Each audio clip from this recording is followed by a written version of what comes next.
നമസ്കാരം എല്ലാ കൂട്ടുകാർക്കും പുതിയൊരു വീഡിയോയിലേക്ക് സ്വാഗതം. ഇന്നത്തെ വീഡിയോയിൽ നമ്മൾ പരിചയപ്പെടുത്താനായിട്ട് പോകുന്ന വളരെ വ്യത്യസ്തമായ ഒരു ഗാഡ്ജറ്റിനെ കുറിച്ചാണ്. സാധാരണയായിട്ട് നമ്മൾ എഴുതാനും പടം വരയ്ക്കാനൊക്കെ ഇതുപോലുള്ള പേനകളാണ് ഉപയോഗിക്കാറുള്ളത്. പക്ഷേ ഇതിൽ നിന്ന് വ്യത്യസ്തമായൊരു ഡിഫറെൻറ്റ് ടൈപ്പ് പേനയാണെന്ന് നമ്മൾ പരിചയപ്പെടുത്താനായിട്ട് പോകുന്നത്. വേണമെങ്കിൽ നമുക്കൊരു മാജിക് പേന എന്നൊക്കെ വിളിക്കാൻ സാധിക്കും. പണ്ട് നമ്മൾ സിനിമയിലെ കണ്ടിട്ടുണ്ട്, നമ്മളൊരു പടം വരയ്ക്കുമ്പം ആ ഒരു രൂപം ഉണ്ടായി വരുന്നത്. ഇപ്പോൾ ഒരു കാറ് വരയ്ക്കുവാണെങ്കിൽ കാറിൻ്റെ ഒരു ടോയ് പോലെ ഉണ്ടായി വരുന്നതൊക്കെ നമ്മൾ കണ്ടിട്ടുണ്ടാവും. അങ്ങനെ ഒരു മാജിക് പേനയാണ് ഇന്ന് നമ്മൾ പരിചയപ്പെടുത്താനായിട്ട് പോകുന്നത്.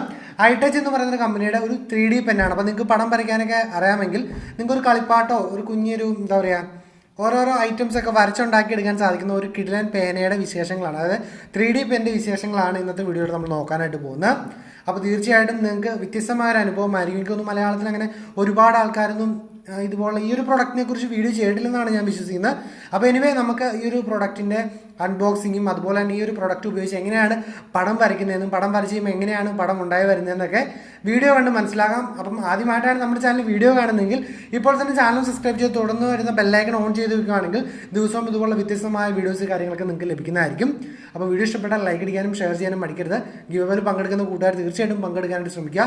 നെഗറ്റീവ് ഓടുകൾ അങ്ങ് സൈഡിലോട്ട് മാറിയിരിക്കുക. എനിക്ക് അവരോട് ഒന്നും പറയാനില്ല, ഒന്നും പറഞ്ഞിട്ട് കാര്യമില്ല. അവരെ കൊണ്ട് പറ്റുന്ന ഈ കുറേ തെറി വിളിക്കൽ മാത്രമാണ് അതവർ ചെയ്തുകൊണ്ടിരിക്കുന്നുണ്ട്.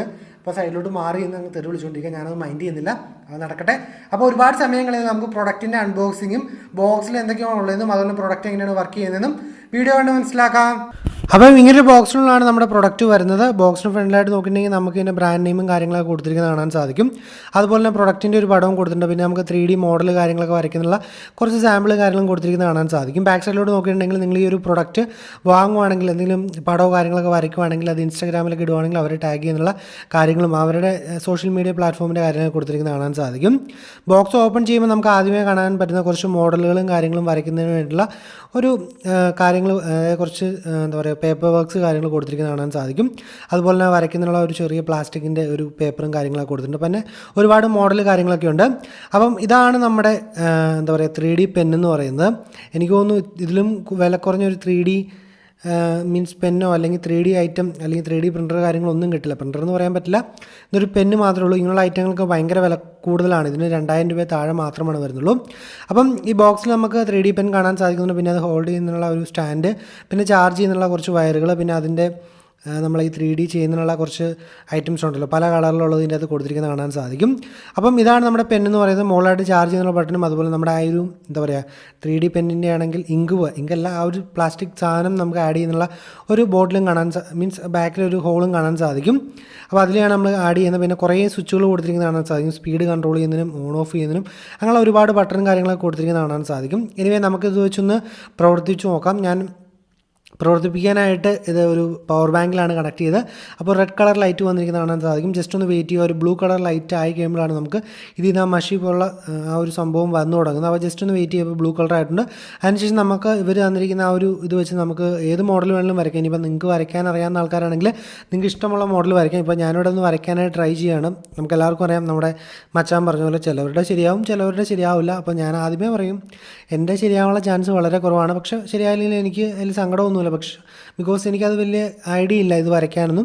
അപ്പം ഇത് അറിയാവുന്നവരാണെങ്കിൽ സംഭവം വെച്ച് അടിപൊളിയായിട്ട് നമുക്ക് പടങ്ങൾ വരച്ചെടുക്കാൻ സാധിക്കും. ഇവർ തന്നെ അറിയില്ലാത്തവർക്ക് വരയ്ക്കുന്നതിന് വേണ്ടിയിട്ടുള്ള കുറച്ച് മോഡലും സാമ്പിളും സിമ്പിളായിട്ടുള്ളതൊക്കെ കൊടുത്തിട്ടുണ്ട്. ഞാൻ കുറച്ച് പണിപ്പെട്ട് നോക്കി, പക്ഷേ അത്ര എളുപ്പമല്ല. എനിവേ ഈ ഒരു വിലയിൽ നമുക്ക് ഈ ഒരു സാധനം കിട്ടുക എന്ന് പറയുന്നത് വളരെ നല്ല കാര്യമായിട്ട് തോന്നി. അപ്പോൾ നമുക്ക് സ്പീഡ് കാര്യങ്ങളൊക്കെ കൺട്രോൾ ചെയ്ത് വരയ്ക്കാൻ സാധിക്കും. അതുപോലെ തന്നെ ഇതിൻ്റെ ഹീറ്റ് കൺട്രോൾ ചെയ്യാൻ പറ്റും. അതായത് ചൂടായി കഴിയുമ്പോഴാണ് ഇതിങ്ങനെ ഉരുകി വരുന്നത്. അപ്പം ആ ഹീറ്റ് കാര്യങ്ങൾ കൺട്രോൾ ചെയ്യാനായിട്ട് പറ്റും. നമുക്ക് സ്റ്റോപ്പ് ചെയ്യാനുള്ള ബട്ടണും കാര്യങ്ങളൊക്കെ ഈ ഒരു പെന്നിൽ വരുന്നുണ്ട്. അപ്പോൾ ഇത്രേ ഉള്ളൂ സംഭവം എന്ന് പറയുന്നത്. അടിപൊളിയാണ്. നമുക്ക് പവർ ബാങ്കിൽ കണക്ട് ചെയ്തോ അല്ലെങ്കിൽ കറണ്ടിൽ കണക്ട് ചെയ്തോ എങ്ങനെ വേണമെങ്കിലും യൂസ് ചെയ്യാം. പവർ ബാങ്ക് ആയിരിക്കും എപ്പോഴും സേഫ്, ഡയറക്റ്റ് കറണ്ട് കുത്തി ഉപയോഗിക്കുന്നേക്കാളും. പിന്നെ നമുക്കിത് ഉപയോഗശേഷം നമുക്കിങ്ങനെ അതിൻ്റെ അത് സ്റ്റാൻഡിൽ വയ്ക്കാം. ഈ താഴെ ഭാഗത്തൊന്നും ഉപയോഗശേഷം കുട്ടികളൊക്കെ ആണെങ്കിൽ കുട്ടികൾക്ക് വാങ്ങിച്ചു കൊടുക്കുകയാണെങ്കിൽ ഒരിക്കലും അവിടെ ടച്ച് ചെയ്യാനായിട്ട് പോകരുത്. കൈപൊള്ളി പണ്ടാരടങ്ങി പോകും. എനിവേ ഇത്രേ ഉള്ളൂ ഇന്നത്തെ വീഡിയോ എന്ന് പറയുന്നത്. അപ്പോൾ ഞാൻ ആദ്യം പറഞ്ഞ പോലെ ചിലവരുടെ ശരിയാവും, ചിലവരുടെ ശരിയാവില്ല. എൻ്റെ ശരിയായിട്ടില്ല, അതിലെനിക്ക് വിഷമമില്ല. ഇന്നത്തെ ഒരു വീഡിയോ ഇഷ്ടപ്പെട്ടാൽ ലൈക്ക് ചെയ്യാനും ഷെയർ ചെയ്യാനും പഠിക്കാൻ നാളെ മറ്റൊരു കിടിലൻ വീഡിയോയിൽ കാണാമെന്ന് ഉറപ്പിച്ചോടെ. Bye guys.